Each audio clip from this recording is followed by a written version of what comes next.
The Federalist No.73.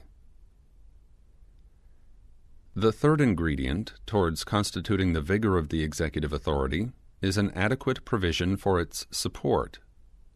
It is evident that without proper attention to this article, the separation of the executive from the legislative department would be merely nominal and nugatory. The legislature, with a discretionary power over the salary and emoluments of the chief magistrate, could render him as obsequious to their will as they might think proper to make him. They might in most cases either reduce him by famine, or tempt him by largesses to surrender at discretion his judgment to their inclinations.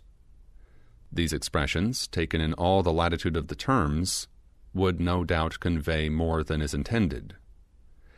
There are men who could neither be distressed nor won into a sacrifice of their duty, but this stern virtue is the growth of few soils, and in the main it will be found that a power over a man's support is a power over his will.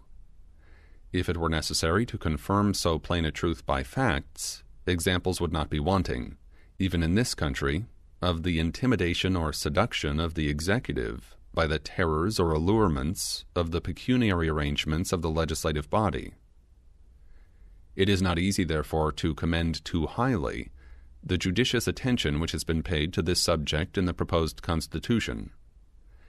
It is there provided that the President of the United States shall at stated times receive for his services a compensation which shall neither be increased nor diminished during the period for which he shall have been elected, and he shall not receive within that period any other emolument from the United States or any of them.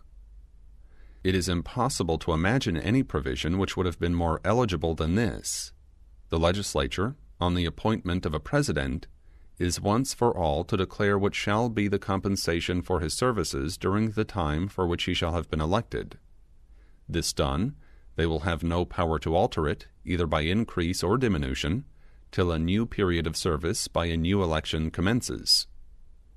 They can neither weaken his fortitude by operating on his necessities, nor corrupt his integrity by appealing to his avarice.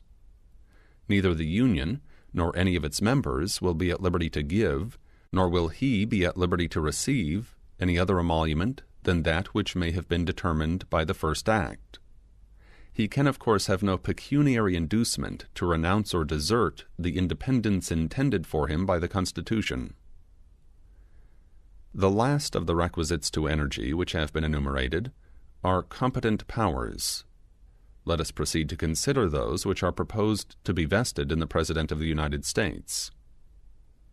The first thing that offers itself to our observation is the qualified negative of the President upon the acts or resolutions of the two houses of the legislature, or in other words, his power of returning all bills with objections, to have the effect of preventing their becoming laws, unless they should afterwards be ratified by 2/3 of each of the component members of the legislative body. The propensity of the legislative department to intrude upon the rights and to absorb the powers of the other departments has been already suggested and repeated.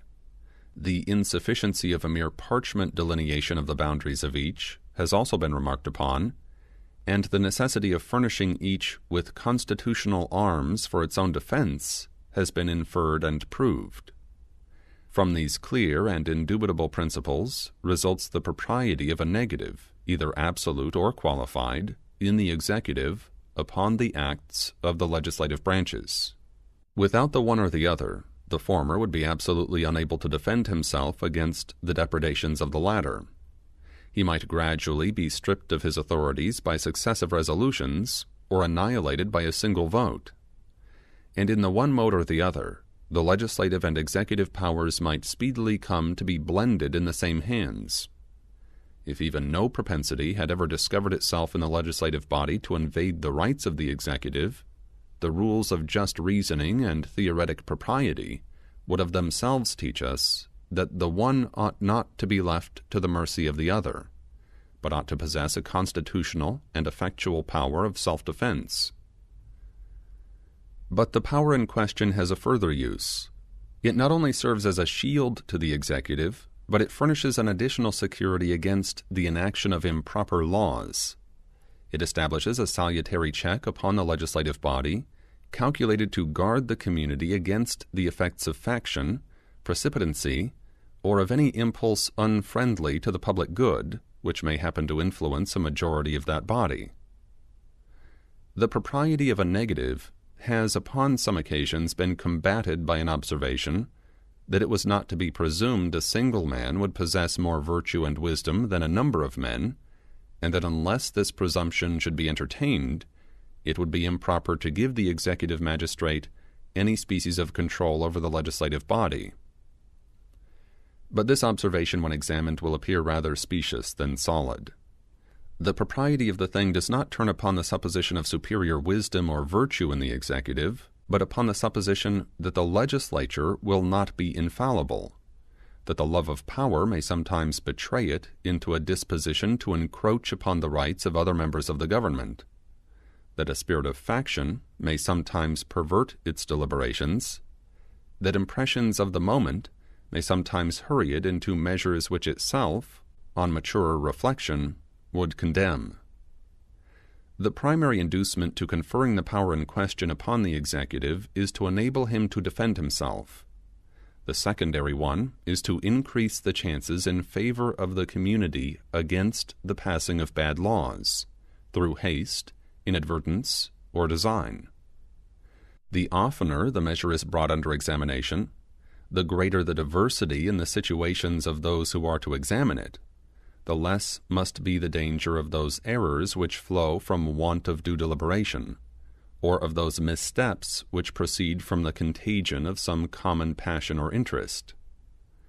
It is far less probable that culpable views of any kind should infect all the parts of the government at the same moment and in relation to the same object, than that they should by turns govern and mislead every one of them. It may perhaps be said that the power of preventing bad laws includes that of preventing good ones, and may be used to the one purpose as well as to the other. But this objection will have little weight with those who can properly estimate the mischiefs of that inconstancy and mutability in the laws which form the greatest blemish in the character and genius of our governments. They will consider every institution calculated to restrain the excess of lawmaking, and to keep things in the same state in which they happen to be at any given period, as much more likely to do good than harm, because it is favorable to greater stability in the system of legislation. The injury which may possibly be done by defeating a few good laws will be amply compensated by the advantage of preventing a number of bad ones. Nor is this all. The superior weight and influence of the legislative body in a free government, and the hazard to the executive in a trial of strength with that body, afford a satisfactory security that the negative would generally be employed with great caution, and there would oftener be room for a charge of timidity than of rashness in the exercise of it. A king of Great Britain, with all his train of sovereign attributes, and with all the influence he draws from 1,000 sources, would at this day hesitate to put a negative upon the joint resolutions of the two Houses of Parliament. He would not fail to exert the utmost resources of that influence to strangle a measure disagreeable to him in its progress to the throne, to avoid being reduced to the dilemma of permitting it to take effect, or of risking the displeasure of the nation by an opposition to the sense of the legislative body. Nor is it probable that he would ultimately venture to exert his prerogatives but in a case of manifest propriety or extreme necessity.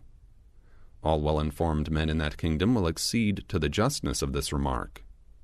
A very considerable period has elapsed since the negative of the crown has been exercised. If a magistrate so powerful and so well fortified as a British monarch would have scruples about the exercise of the power under consideration, how much greater caution may be reasonably expected in a President of the United States, clothed for the short period of 4 years with the executive authority of a government wholly and purely republican.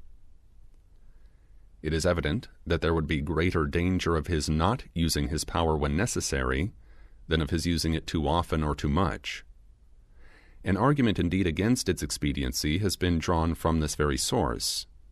It has been represented on this account as a power odious in appearance, useless in practice, but it will not follow that because it might be rarely exercised, it would never be exercised.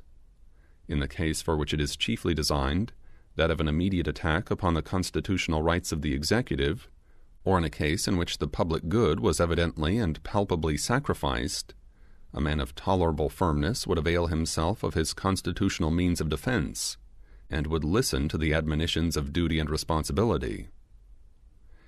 In the former supposition, his fortitude would be stimulated by his immediate interest in the power of his office; in the latter, by the probability of the sanction of his constituents, who, though they would naturally incline to the legislative body in a doubtful case, would hardly suffer their partiality to delude them in a very plain case. I speak now with an eye to a magistrate possessing only a common share of firmness. There are men who, under any circumstances, will have the courage to do their duty at every hazard. But the Convention have pursued a mean in this business, which will both facilitate the exercise of the power vested in this respect in the executive magistrate, and make its efficacy to depend on the sense of a considerable part of the legislative body. Instead of an absolute negative, it is proposed to give the executive the qualified negative already described. This is a power which would be much more readily exercised than the other. A man who might be afraid to defeat a law by his single veto might not scruple to return it for reconsideration, subject to being finally rejected only in the event of more than 1/3 of each house concurring in the sufficiency of his objections. He would be encouraged by the reflection that if his opposition should prevail, it would embark in it a very respectable proportion of the legislative body, whose influence would be united with his in supporting the propriety of his conduct in the public opinion. A direct and categorical negative has something in the appearance of it more harsh and more apt to irritate than the mere suggestion of argumentative objections to be approved or disapproved by those to whom they are addressed. In proportion as it would be less apt to offend, it would be more apt to be exercised, and for this very reason it may in practice be found more effectual. It is to be hoped that it will not often happen that improper views will govern so large a proportion as 2/3 of both branches of the legislature at the same time, and this too in spite of the counterposing weight of the executive. It is at any rate far less probable that this should be the case, than that such views should taint the resolutions and conduct of a bare majority. A power of this nature in the executive will often have a silent and unperceived, though forcible operation. When men, engaged in unjustifiable pursuits, are aware that obstructions may come from a quarter which they cannot control, they will often be restrained by the bare apprehension of opposition from doing what they would with eagerness rush into, if no such external impediments were to be feared. This qualified negative, as has been elsewhere remarked, is in this state vested in a council, consisting of the governor, with the chancellor and judges of the Supreme Court, or any two of them. It has been freely employed upon a variety of occasions, and frequently with success, and its utility has become so apparent that persons who, in compiling the Constitution, were violent opposers of it, have from experience become its declared admirers. I have in another place remarked that the Convention, in the formation of this part of their plan, had departed from the model of the Constitution of this state in favor of that of Massachusetts.